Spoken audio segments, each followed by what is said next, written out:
நாகையில் பிரசித்தி பெற்ற முத்துமாரியம்மன் கோவில் கும்பாபிஷேக விழாவிற்காக யானை மேல் எடுத்து வரப்பட்ட புனித நீர் வெகு விமர்சையாக நடைபெற்ற புனித நீர் ஊர்வலத்தில் மேளதாளம் முழங்க கரகாட்டம், ஒயிலாட்டம், மயிலாட்டம், சிலம்பாட்டம் ஆடி வந்த ஆயிரம் கணக்கான பக்தர்கள்.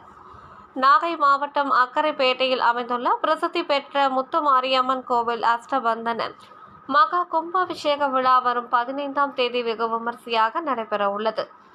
இதற்காக சப்தவிடங்களில் ஒன்றான பிரசித்தி பெற்ற நாகை நீலாயத்தாட்சி அம்மன் கோவிலில் இருந்து இன்று புனித நீர் யானையில் எடுத்து வரும் நிகழ்ச்சி நடைபெற்றது. இதற்காக கங்கை, யமுனை, சிந்து, கோதாவரி, நர்மதை உள்ளிட்ட 9 புண்ணிய நதிகளில் இருந்து கொண்டு வரப்பட்ட புனித நீர் யானை மேல் ஊர்வலமாக எடுத்து வரப்பட்டது.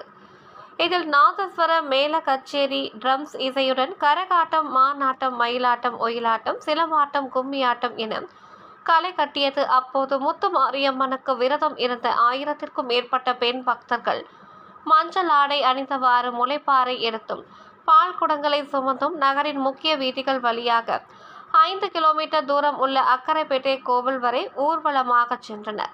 புனித நீர் ஊர்வலத்தில் சிவன், பார்வதி, பச்சை காளி, பவளக்காளி என மேளதாள வாத்தியங்களுக்கு ஏற்றவாறு வழி நெடுகிலும் ஆயிரக்கணக்கான பக்தர்கள் பக்தி பரவசத்துடன் ஆட்டம் போட்டும் பாட்டு பாடியும் கும்மி அடித்தும் சென்றனர்.